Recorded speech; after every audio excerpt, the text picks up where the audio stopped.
welcome everybody. We are at the August 28th on the cusp of Labor Day, so we're winding down the summer at the Freedom Hub Working Group, so welcome. We've got a great guest today and some other great stuff coming up. Just as a quickie reminder that we do have this meeting every week, and we're sending a notice out about it, and I want everyone to see again how this looks, just so you're cognizant of this or forwarding it to others. But every week we publish on Mondays at 3 p.m. Eastern a notice which will have a description of the upcoming one and then a link to the ones that we just completed. So that'll give you a chance to hit the word around and get others to subscribe. We do have our channel, which has got all of the recordings every Sunday thereabouts. I'm able to get them uploaded on here, and there's some really great ones. So if you're able to promote any individual ones or the site in general, would be fantastic. We certainly want to keep our views going up and up and up like we've been.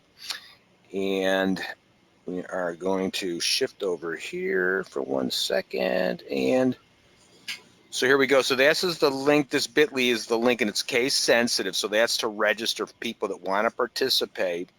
The other one, the next one, is that channel I just showed you. So again, it's all case sensitive. It's real simple, Freedom Hub channel. And again, we're sponsored by your Freedom Hub, which is a growing site for areas related to your freedom, both on your health and your wealth. And so we're certainly welcome to come over here and explore this a little bit. There's some interesting things to discover. So today, though, is going to be a very interesting day. But before we get into that, let's just talk for one quick moment about what's coming up, because some interesting dates are about to arrive. So Charles, why don't you clue us in a little bit here, what's going to be happening? Well, thank you, Jeff. Charlie Froman here. And we are the Freedom Hub Working Group, uniting entrepreneurs and activists for a better world. And we do like to take risks on issues we cover because it is a scary world out there, and there are issues that do need the light of discussion.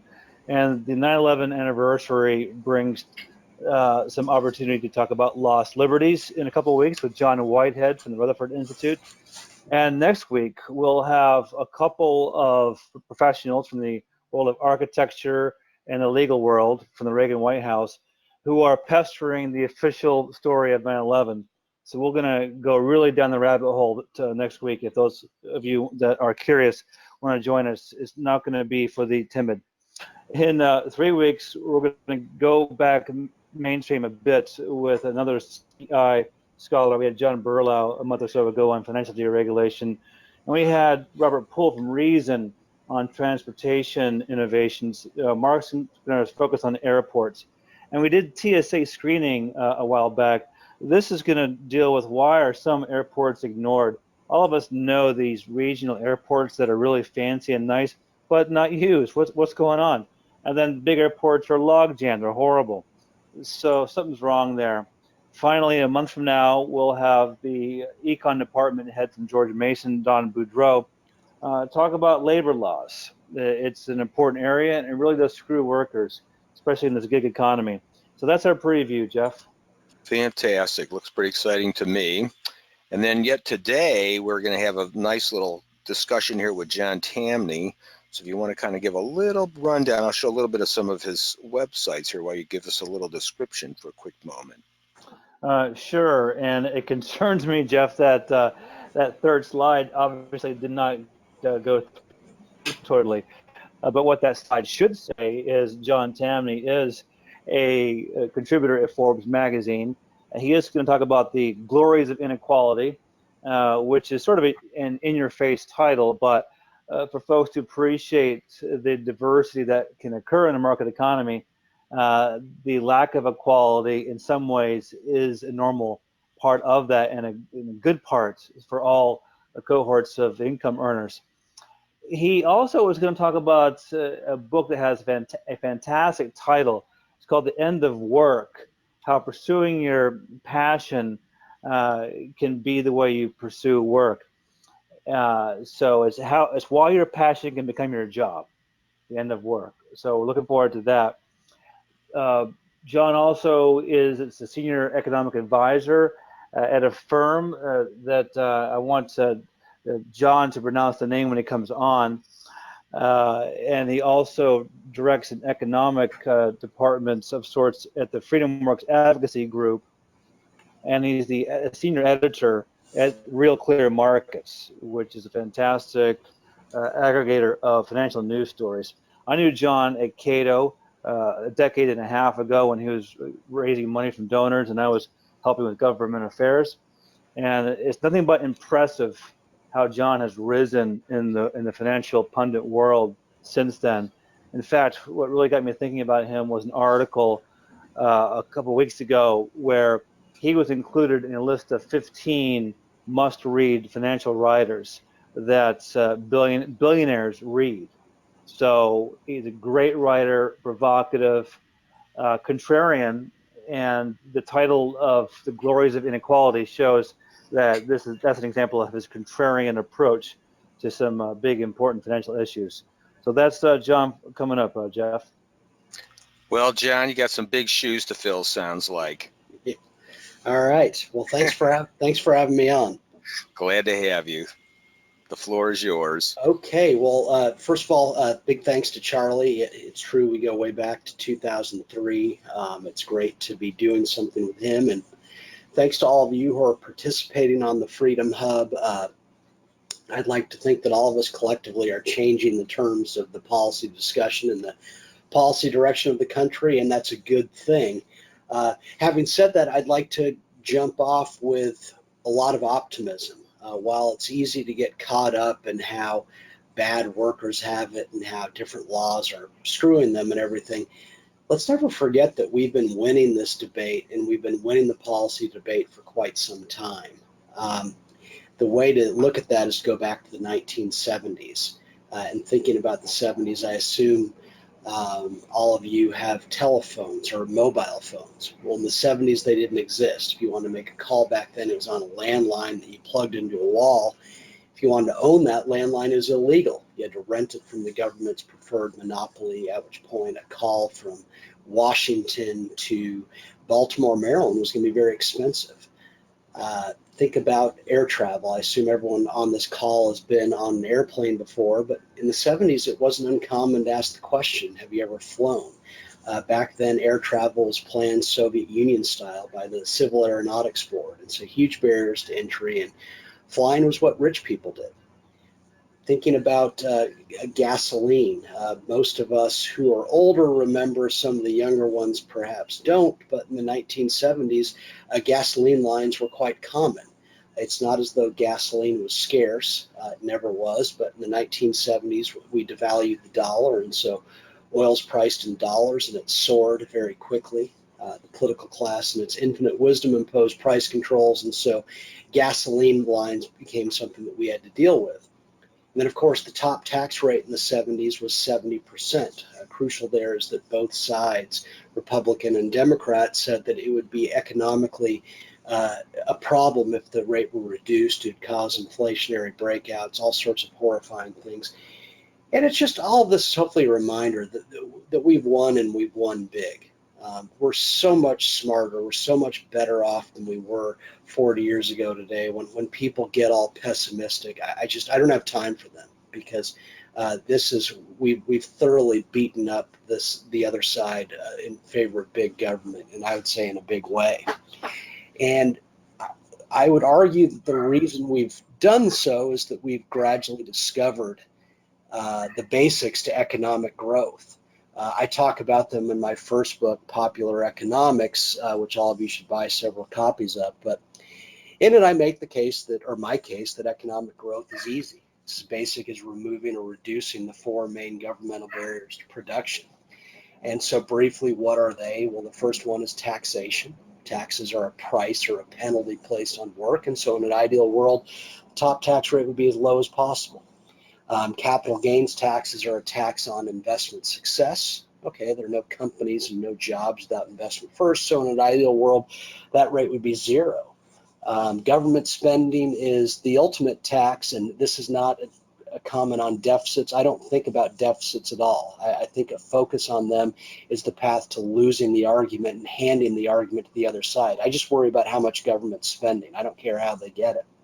And so government spending is just the process whereby the political class allocates precious resources over people like Jeff Bezos and Fred Smith. So it's a huge barrier to growth.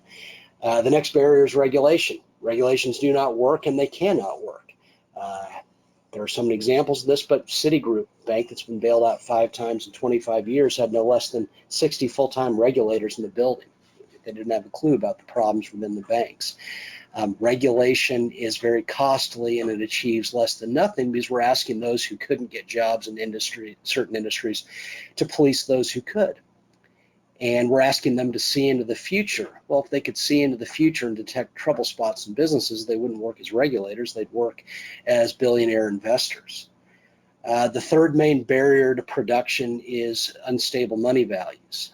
Let's never forget what money is. Money is not wealth. You can't eat it. Money is just this agreement about value among producers that makes it possible for us to trade with one another. I've got bread, I want your wine, but you want the butcher's meat. When money is stable in value, we can all confidently exchange our work product for the things that we don't have. And so the way to think about money is to imagine what life would be like in a kitchen, in a restaurant kitchen, if suddenly a degree of heat, a minute, and a teaspoon, if the size and length of those were changing all the time, every single day. If so, there'd be chaos in kitchens on the way to inedible food emerging from them. But thankfully, those are standard measures. And so historically, that's what money is. It's just so frustrating to hear people talk about how China's manipulating its currency to its advantage. That is so laughable. Implicit there is that I can become an NBA center if I just shrink the value of the foot so that I can be 7.5 feet tall. Money is just an agreement about value, nothing more than that. And when it floats around, it makes it more difficult for us to specialize and invest, which leads us to the last barrier to production, which is tariffs on foreign goods. This one's easy. Why do we get up every day and go to work? Because we want things. And so a tariff on foreign goods is a tax on the reason we work. And so it's easy to see why free trade benefits everyone. There are no losers to free trade, despite what we're told, even by people on our side. Everyone benefits the more they have people around the world competing to serve their needs, competing to give them a bargain.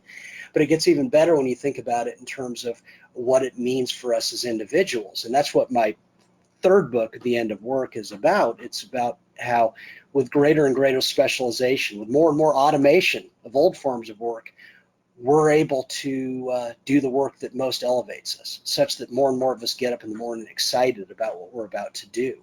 And that's what free trade is. It's this brilliant process whereby you can basically skip all the calculus classes you hated and focus on what you love. And that's where we're headed if we keep government out of the way. If we're able to trade with everyone, we'll be able to focus more on the work that we do best. And so those are the barriers to growth. It's important to think about in terms of what it all means. I like to bring in a quote from Henry Hazlitt's essential book, Economics in One Lesson. In it, he wrote, quote, "What is harmful or disastrous to an individual must be equally harmful or disastrous to the collection of individuals that make up a nation."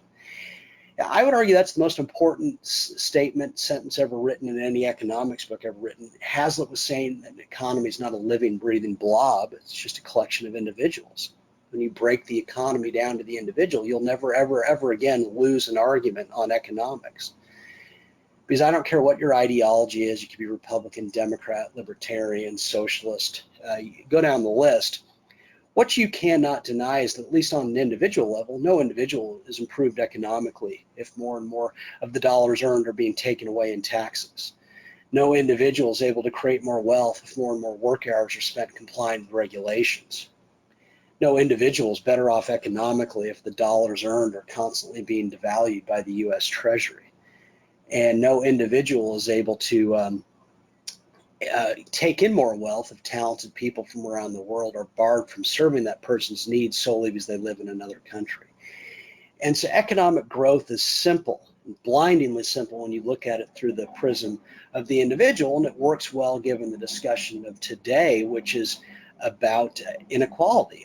I believe that soaring inequality is a wonderful thing, and I base that on the fact that as individuals, we're all in search of it. Who among us would want to enter an industry in which we're constantly being humiliated, constantly on the short list for layoffs because we're not good at the job? All of us as individuals want to get into an industry in which we can thrive, in which we can be a superstar. And so you look at it in the bigger picture, is the NFL worse off because Tom Brady and Aaron Rodgers are much better passers than Matt Schaub and Mark Sanchez? No, the NFL is made great by the unequal. No one would watch it if the players were all equal. Thinking about golf, Tiger Woods won the Masters back in April. Huge for the sport. I mean, you think about when he got into turned pro in the late 90s, and he very quickly established a level of dominance that the sport had never seen. But the players didn't hate him, and they didn't hate him even though he was a very surly guy, and they didn't because he made them all rich. Because of the interest he brought to the sport, the pay packages, even for people whom Tiger Woods was beating every week, were surging. So it's a reminder that one person, the unequal, constantly elevate us. Life without them would be brutal. I mean, I don't want to live in a world without Jeff Bezos. Instead, I want 100 of them. So you look at that in the bigger picture, and as all of you know, inequality is under attack. So many on the right say they're defensive about it. They act as though it's a bad thing, and they say, "Oh, actually, if you look at the Gini coefficient, and government transfer payments, we're actually more equal than people want to admit," as though that's compelling. And then the left, just the very notion of inequality horrifies them, even though some of the most successful people in the world are left-leaning. And it's just that's the fear out there. I make the argument that actually soaring inequality is the path to personal achievement for everyone. Your odds of pursuing the path in life that most elevates you will increase the more that the world is unequal, the more that the wealth is concentrated in the hands of the very few.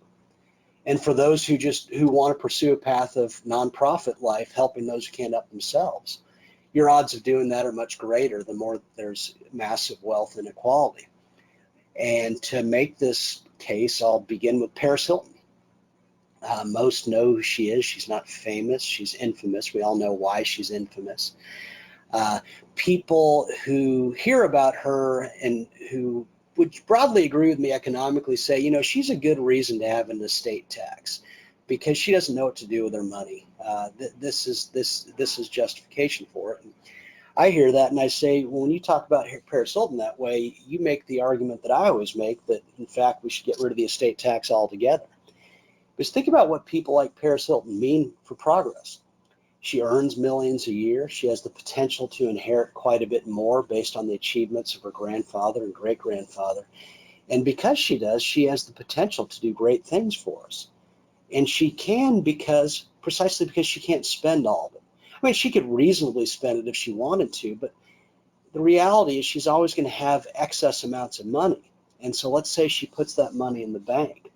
Well, banks don't take in dollars, won't pay Paris Hilton for her deposits. They can stare lovingly at her dollars. They'll immediately lend it out to those who have needs, start a small business, get a student loan, maybe borrow money to buy a car so that they can become an Uber driver. The lists of ways that we can benefit from Paris Hilton's wealth are endless, and when she gets to keep it, we get immediate access to it. Let's say she puts it in the stock market because she wants a higher return. Brilliant. We all get a raise. Pay in our society is a function of investment in our productivity. The more investment, the more productive we are. Let's say she gets even more aggressive and puts the money in a private equity fund or a venture capital fund. Once again, brilliant. That means that her wealth is reviving companies on the proverbial deathbed. That means that her wealth is being directed toward future Microsofts and Intels and Googles. Simply put, when the rich get to keep what's theirs, regardless of whether they earned it or inherited it, doesn't matter. We all benefit. Because unless they stuff it under a mattress, when they get to keep what's theirs, they really have no choice but to invest it. And it's unspent wealth that powers progress. The Keynesians have it backwards. They think consumption powers wealth. No, we all want to consume. That's easy. It's investment that powers progress. And so the way to think about this, the genius of it, there's so many ways, but is to travel once again back in time to the 1970s and remember what television was like back then. Everyone knows that TVs then were box-shaped. They were called idiot boxes, ha-ha, for a reason.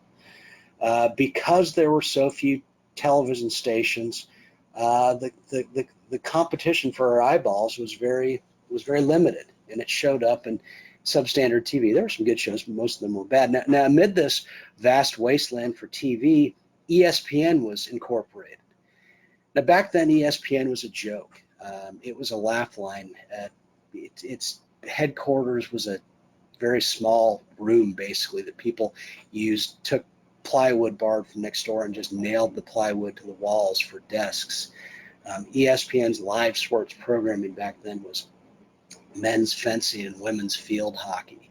The founder, Bill Rasmussen, nearly had to borrow $9,000 against a Visa card just to make payroll. I mean, the network was a joke, and it nearly went under in 1980, only for the Getty Oil Trust to enter the picture. And the Gettys invested $10 million in ESPN, and the rest is history. And so who were the Gettys? Well, John Paul Getty was, by some estimates, the richest American in the late 1950s.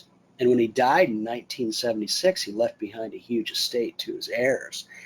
And they were looking to diversify out of the oil investments that he left them, and they took a flyer on ESPN, and the rest is history. And it's a reminder of what the rich can do with their unspent wealth. Now, some people hear that and they say, okay, that's ridiculous. To the Gettys, 10 million was nothing. Government still needs to step in and break up big concentrations of wealth.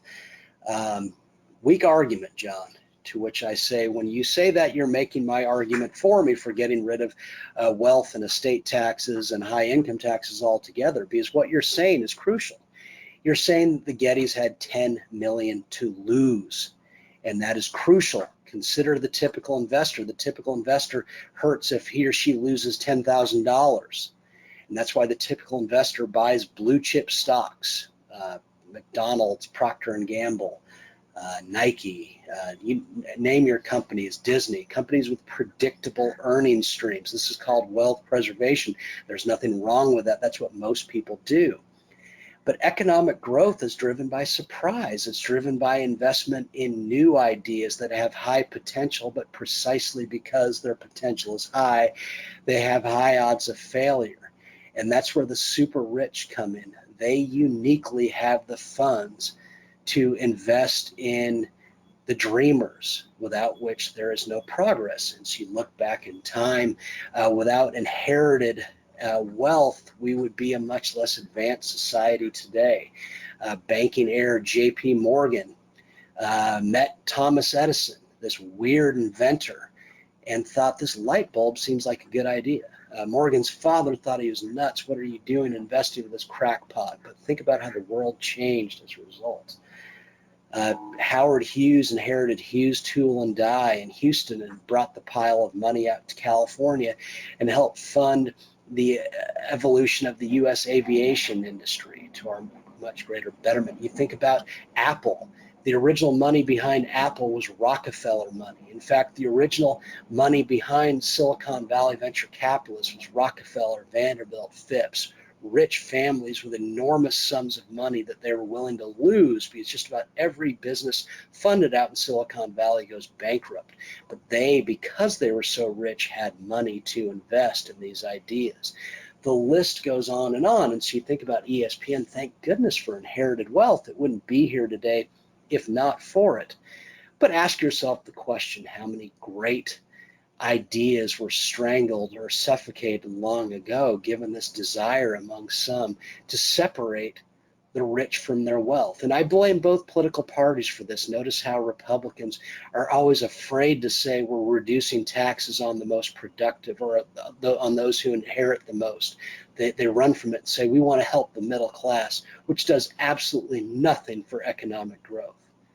A tax cut for middle earners is a Keynesian tax cut. A tax cut for the super rich is the path toward major investment and progress. And so you take this further, and it kind of brings us to what we're about as the American people. We're a different breed altogether.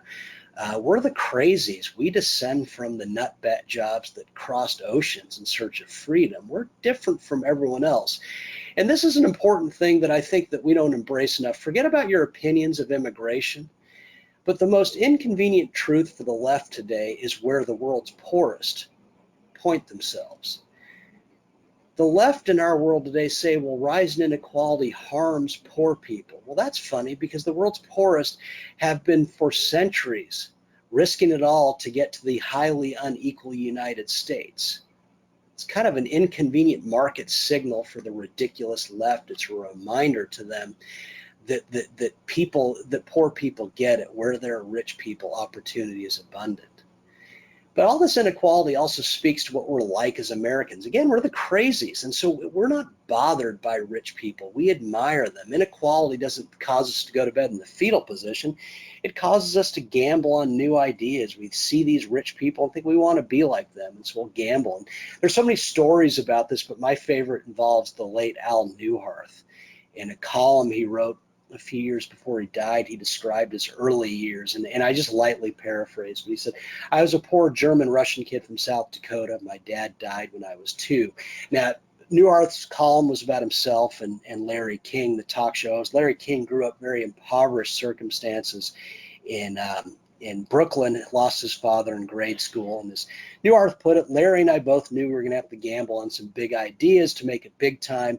Larry gambled on a late night talk show that became CNN's Larry King Live. I gambled on USA Today in 1982. It became the nation's newspaper. And so I bring these examples up because they're a reminder that in the United States, it doesn't matter who your parents are or how much money your parents have or where you went to school.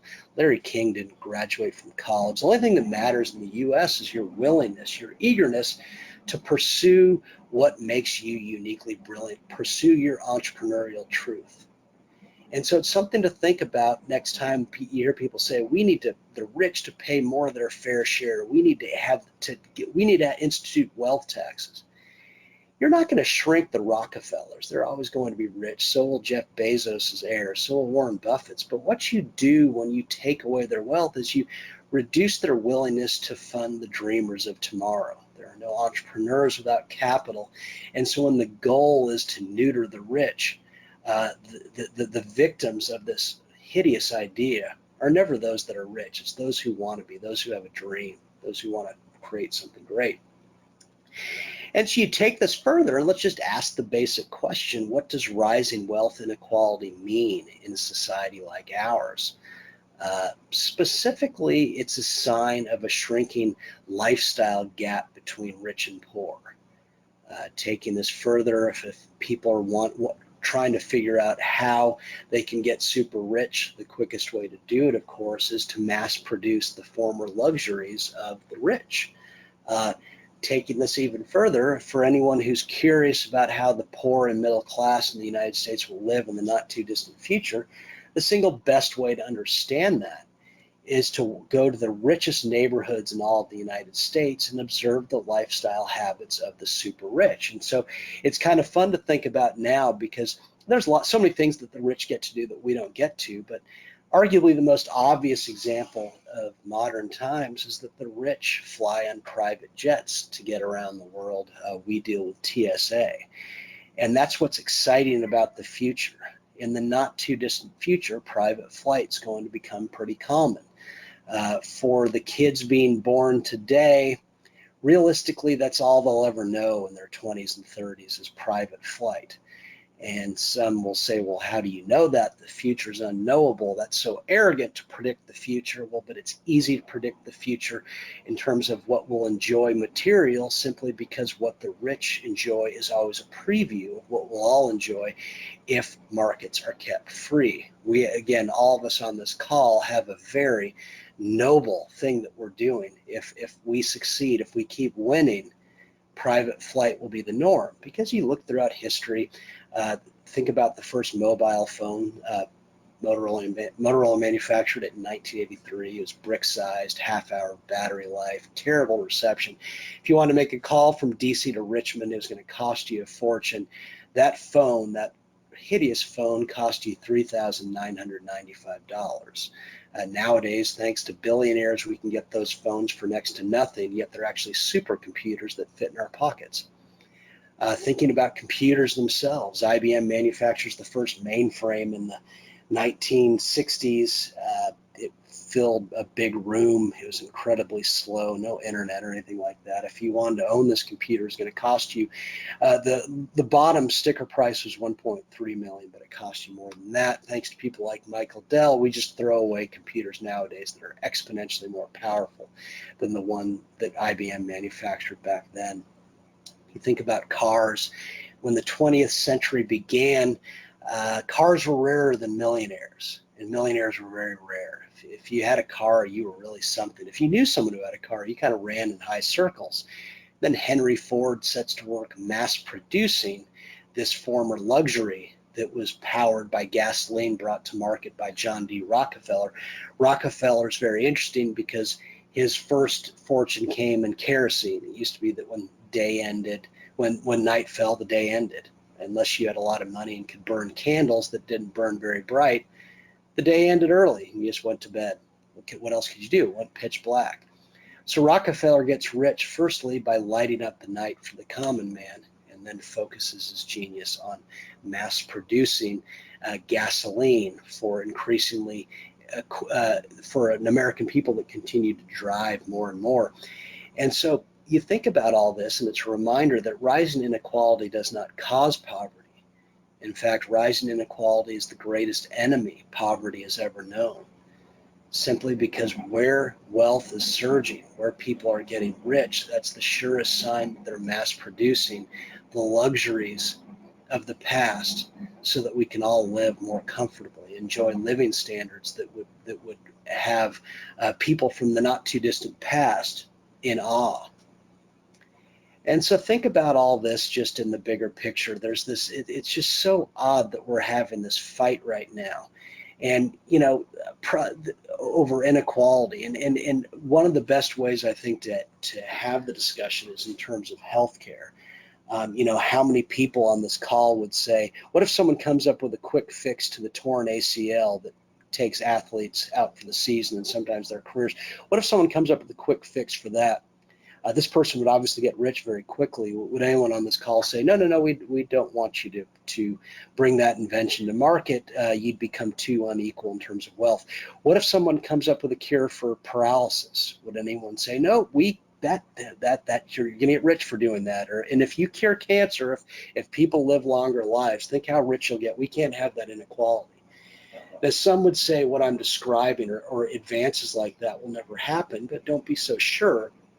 And healthcare is once again instructive. If you go back to the Civil War era, if you're shot in battle in the abdomen, you were going to die. There's nothing they could do. If you broke your femur back then, 1 in 3 chances of death. If you broke your hip, dead. If you got cancer, forget about it. But the biggest killer back then was pneumonia. It used to be that until World War I, that was the first war in the history of mankind that more people died from gunshots and bombs than they did just from simple pneumonia. And so it's a reminder yet again of how far healthcare has come. And so if the markets remain free, it's not unreasonable to suggest that we're going to cure a lot of these things. There's a billionaire out in California right now, Patrick Soon-Shiong, and he got that way by creating Abraxane, a drug that's bringing us closer, giving people with pancreatic cancer a better fight against what has long been known as near certain killer. And so it's worth keeping in mind all this, that progress of the unequal side is the sign of a free society, but it's also the sign that our living standards are soaring with great rapidity. Most of us on this call, I think if you want to raise your hand, you can, or if you don't, I can't see you, but how many of you own Apple products? How many of you own Nike products? How many of you have purchased something on Amazon in the past week or month? Well, you know, Steve Jobs died worth, what, $10 billion. Phil Knight's worth about, what, 30. Jeff Bezos, even after the divorce, is worth over 100 billion. I think most of us would agree that in the quiet moment that we not only love that they lived on this earth and innovated, but we want hundreds of them. Much better than if they were on the dole. Because think about our living standards. What will happen to our living standards if we move in that direction? And so I'll leave it at that. That's a snapshot of it. Inequality is a beautiful thing.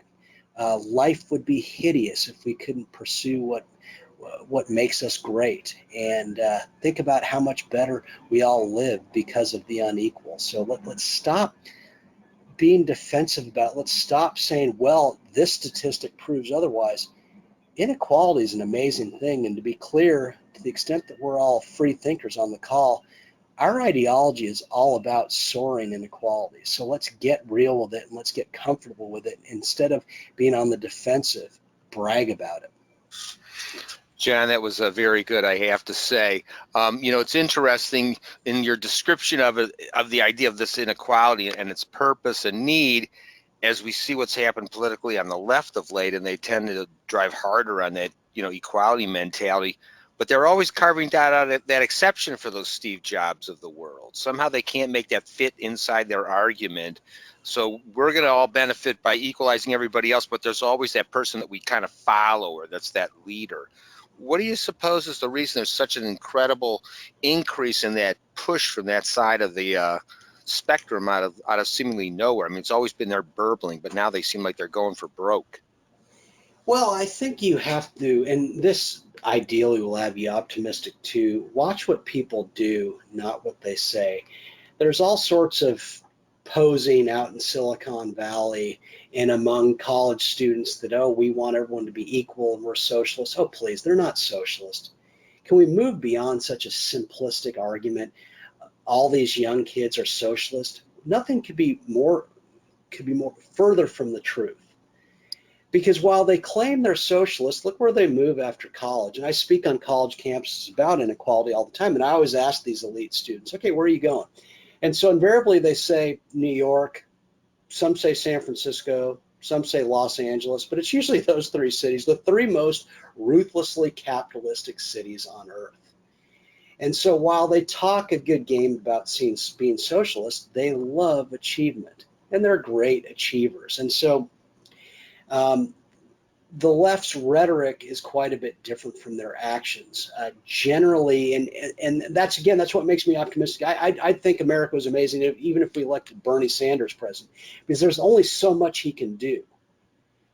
Hillary Clinton, there's only so much she can do. She's going to be limited by Congress. And I would add that a lot of talented people, successful people, supported her campaign. I don't think they supported her because they thought that she's going to rob us of our livelihood. And so, believe me, I have not softened my stances on limited government one iota. I'd put them up against anyone on this call. But I can't help but be optimistic because the people who pretend they hate capitalism live as though they love it.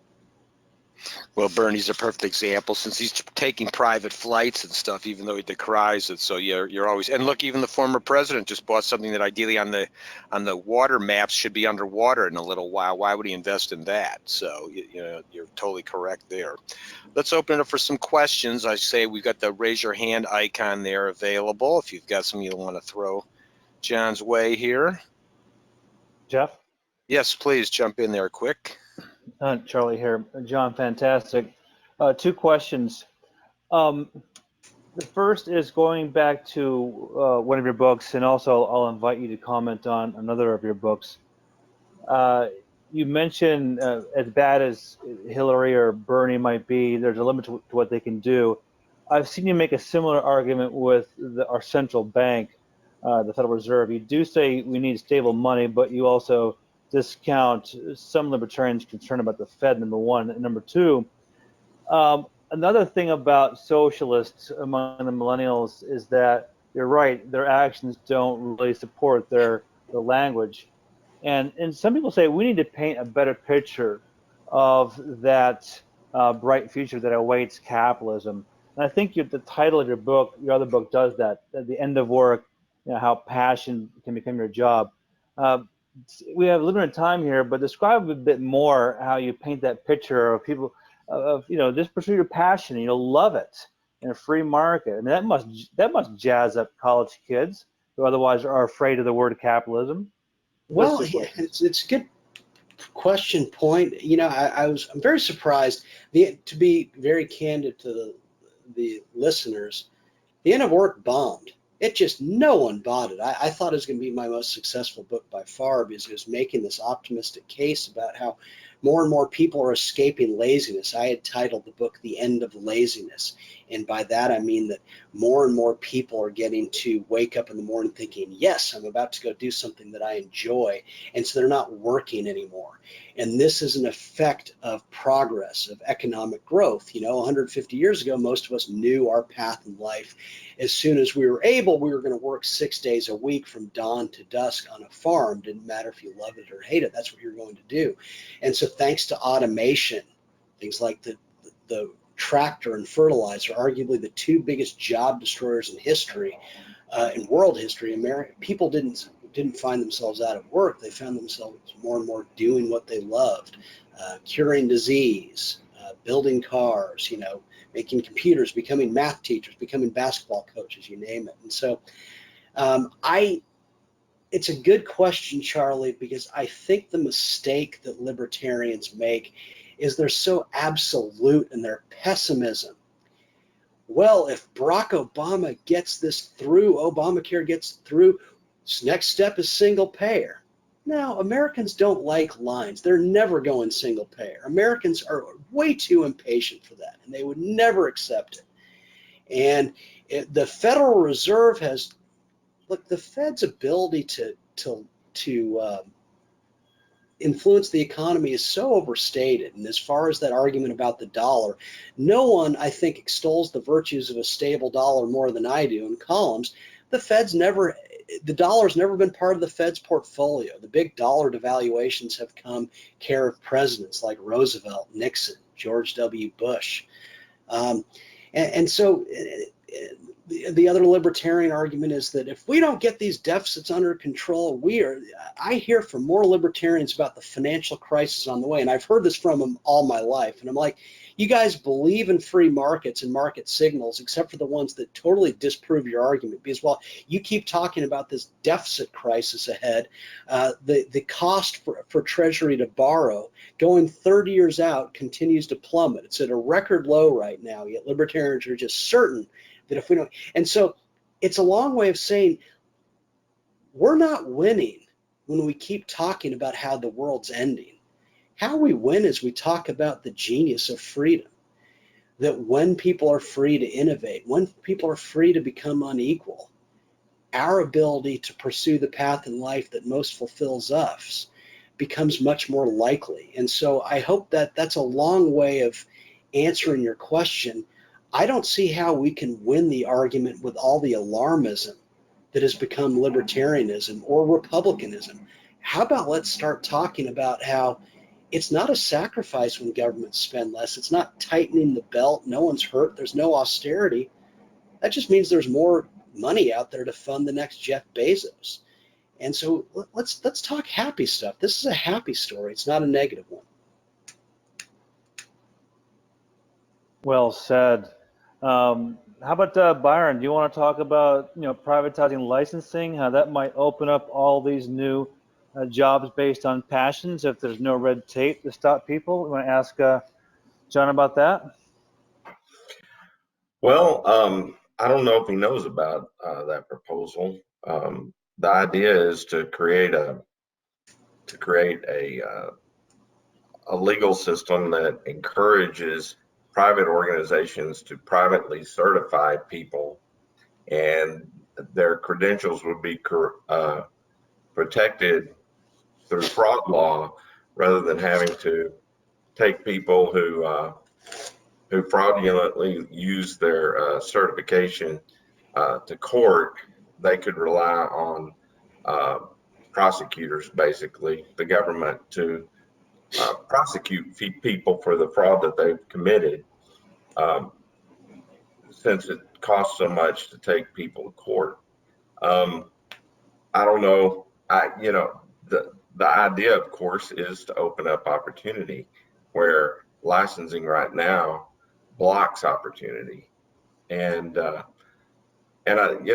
think we're beginning to make some progress here in Oklahoma. For example, we've got a senator looking at barber licensing in what they call an interim study, but it's been a slow go so far. And I do think that that's one of the issues that's brought on some of the income inequality in the country. But one thing that I thought while you were talking is something that's occurred to me many times, and that is the fact that the very wealthy have so much wealth. People seem to intuitively think of it as, well, they have too much. They have so much more than everybody else to enjoy life with. But the fact is, all it means is that they control that wealth. It doesn't mean that. I mean, you think about the fact is that these multi billionaires cannot possibly consume all that wealth themselves. All it means is that they, rather than a committee of the government or some sort of so-called democratic process, control how that wealth is used, which to me is a reassuring concept, as opposed to, say, a Joe Biden or a Donald Trump deciding for everybody else how trillions of dollars will be invested. Yeah, no, it's a beautiful thing. As you say, they can't possibly consume it all, and that's why they're so essential to progress, because they really have no choice but to invest it. And because there's so much, they can really take huge risks with it. And it's these huge risks that, yeah, most of them fail, but some of them bear fruit. And our lives get better and better and better. I get so frustrated when Joe Biden says, hey, Wall Street didn't build this country, the middle class built it. Well, that's nonsense. But I go on Fox half the time and I have to hear hosts and people on the show say, well, you know, small businesses create all the jobs. And that's just such a load of nonsense. How you know that is just go to any shopping mall. What are shopping malls? They've got the anchor tenants, the big businesses, and small businesses cluster around them. It's where small businesses are able to prosper precisely because they locate near big businesses. And so our side has become so afraid to be honest about this stuff. And we just get stuck in this, oh, well, you know, we want to help the little guy. Oh, please. You want to help the little guy? Reduce the tax burden on those with the most, because they uniquely can put it to work. You give me a tax cut, I've got bills to pay. There's things I need to consume. You give Jeff Bezos a huge tax cut, he's got no choice but to invest it. That's where you get your progress. Very well and John, said. Charlie here, what about pursuing your passion and licensure as a barrier to entry? So Byron's idea is to let licensure dry up on the vine, as private certification allows you to pursue your passions with less government headache. Oh, sure. You know, let me be clear. I would take it back to what's that Supreme Court case, Lochner. I just think as individuals, we have the right to pursue whatever path we want in life. I don't even want legislation. I don't want anything. I just think people should be free to do what they want and let the markets solve whether they should stay in that market. I think what would happen is, as Byron alludes, is gradually private entities would fill the breach and start licensing people, and that's the way it should be. I would add that with the American people, historically, all sorts of barriers have been put in their way. They just work around them, and thank goodness we're a pretty enterprising people. The greatest driver, I think, of people getting to pursue their passion is wealth creation itself, because what it signals is usually the mass production of former luxuries and necessities. And because of that, because more and more of life's necessities and luxuries are taken care of, people can buy different things. Because everything has become so cheap, people's need to be entertained rises and rises. And so we live in a world today in which not only is video gaming a lucrative business for the players, it's so lucrative that there's now such thing as video game coach. That's a real profession. Now, when most of us were growing up, if we had told people we're going to play video games for a living, they would have said, okay, you've got a substance abuse problem. If you then sent them to become a video game coach, they would have had you committed. But in a world like today's, where people just have enormous amounts of money and free time to enjoy that, nowadays making a life out of video gaming is a reasonable option. Making a life out of being a sommelier, a dog walker. There are more and more hedge funds based on where they raise the money, and people with a good sense of which teams will win in sporting games. Their hedge funds based on that. There's just so many ways to make money today that didn't exist in the past, and that's a beautiful, beautiful thing. I have John, a I'd like friend to invite Dr. Singleton to comment on the potential of healthcare getting more affordable, because that is such an unaffordable market. Dr. Singleton, are you there to unmute yourself? Yes, I unmuted. Well, I have to say, one of the first things I thought of during this whole discussion is what's made all the news about President Obama buying his $15 million estate. And the same person that said, well, there's a point when you've made enough money is certainly benefiting from it in a big way right now. And I think this is now a good opportunity, as you mentioned, that the Republicans are embarrassed to have money, but somehow it's okay for a near socialist to have money. So the hypocrisy was really thrown in our face this week. With regard, go ahead. Oh yeah, no, I'm proud to say that in Popular Economics, which came out in 2015, I made the argument in there that market signals mock the notion of global warming. And how you know that is look at where people locate. The richest people buy houses. And I'm proud to say that I've seen enormous amounts of social media. And at the time, the argument was seen as somewhat novel that, hey, just look at where people build and where businesses locate. It was seen as somewhat novel at the time, but this past week, so much social media centered on Obama buying right in the place where he said was going to be wiped away by rising sea levels. So yes, watch what they do, not what they say. Plus all of them that buy islands, similarly, even more risky per se under those circumstances, yet they're out spending 40, 50 million to buy an island near the Caribbean or something. So. And healthcare, Dr. Singleton, what do you feel about the possible affordability coming back? Oh, there would be no question.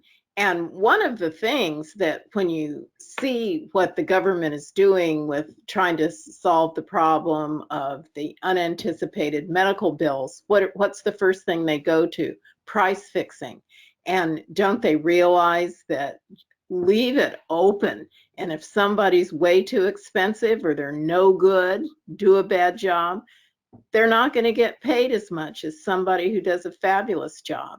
And if it's your little girl with a great big slash across her face, you don't want some physician's assistant in the ER sewing up the scar. And you're suddenly going to wish that there was a plastic surgeon who was being paid for what his skills are worth. And if that turns out to be the case, that you've got multiple plastic surgeons vying for that patient, they're going to figure out a way to stay skilled yet keep the prices reasonable. And it happened before, and it can happen again if people aren't afraid, just like you, to just come out and say so, because everybody knows it's true. That's why there's Costco and Target and Walmart, and they're all competing and come out with these funny little prices to make you think one's cheaper than the other. And the same thing can happen in medicine. Couldn't agree more. But this is another source of frustration with our side. There's so much we want healthcare here to be affordable. I don't want it to be affordable. I want it to be incredibly expensive, because then the rich will uniquely buy these things. They'll be the venture buyers. That's what I describe in the end of work. They'll be the guinea pig for all these advances. And then if the advances work out, think about how much that's then the incentive for some entrepreneur to come in and mass produce it. We have supercomputers in our pockets. And I don't know why I've got a supercomputer in my pocket, but I do. Yet we have politicians constantly saying that they're going to figure out a way to deliver us health care. I mean, are you kidding me? And I would add that I get frustrated with our side too. Well, we've come up with HSAs because we want to empower the consumer. Well, that sounds good to me, but before Amazon, I wasn't exactly demanding Amazon. I just went to stores. And so why do why do both sides, the same idea, repeal and replace Obamacare? How about just repeal? I don't, I think it's so dangerous when our side comes up, well, we've got a way, we're going to legislate a way for you to spend your healthcare dollars. How about you do nothing? Because I don't know how to get healthcare, but I also don't know why I have a supercomputer, but I've just got one in my pocket. I just think our side's got to be less interventionist in all ways to basically prove how ridiculous the left are. They're so afraid of being called heartless and evil. And when I write something about free market, there's one negative pen pal who always writes and tells me what an awful person I am. Finally, I just sent him a picture of me taking care of a person in the ghetto for free. And I thought, okay, yeah, I'm really a horrible person. And then he shut up about it. I mean, doctors have been giving charity care since doctors were invented, and would do so if they were left to their own devices and not have the government worming its way into everything. Absolutely. Amen. Yep. What I'm looking forward to, if we get to that healthcare world like we described, where it's going to really have that marketing, I'm looking for those weekend sales on your ACL or eye replacement. We're just going to have, we're running a sale this week. So just like everybody else has a sale, they'll have a sale competing against each other. We'll know we've arrived when that starts to occur. It's all bladder to us. I knew when first time when that medical marijuana started, and I was visiting a friend in California, and there were two on opposite corners, and the one was giving away free edibles and the other one would deliver. And I said, it's a business, because look at that, they're competing head to head. It was great to see the market work in anything and everything if you let it. It's great. Well, we're running out of time, so I appreciate everybody being on there, and this was so great. We could have really gone on for hours with this one as usual. But real quick, again, John, thanks so much. We're definitely gonna stay in touch and get you back in gear here with us again. And Charles, if you want to take us out with a quick review briefly of where we're going to be next week, and we'll say goodnight for the day. Well, again, so the next 2 weeks we're going to celebrate or reminisce tragically about the September 2001 terrorism and the great skepticism of the government's explanation from a leading architect on the issue and a lawyer from the Reagan White House days. And the second week of that celebration, we're going to have John Whitehead from the Rutherford Institute, who writes greatly on all the details in how we've lost liberty since 9/11. We'll get back to specific liberty issues in transportation, namely with Mark Scribner from CEI. And I think we'll mention the new Uber type service with small airplanes. That may be one way, John, that we bring private flights to everyone through those more underutilized regional airports, because we are sick of going through TSA and those hub and spoke airports. Awful. And then a month from now, we'll have the very well-known economics department head from George Mason, Donald Boudreaux, on how labor law screw workers. Again, like licensing, Byron, how government interferes with our pursuit of passions. So that's our preview, Jeff. Fantastic. Well, we're going to definitely look forward to all of that, and I want to welcome everybody to come back again. And as again here, I'm just showing once more the little channels you can tap into, invite others to participate. And remember, I'm going to send a notice out every Monday, so you'll be updated. But if you miss anything, just know you just go to the channel, and all the videos will always be housed there.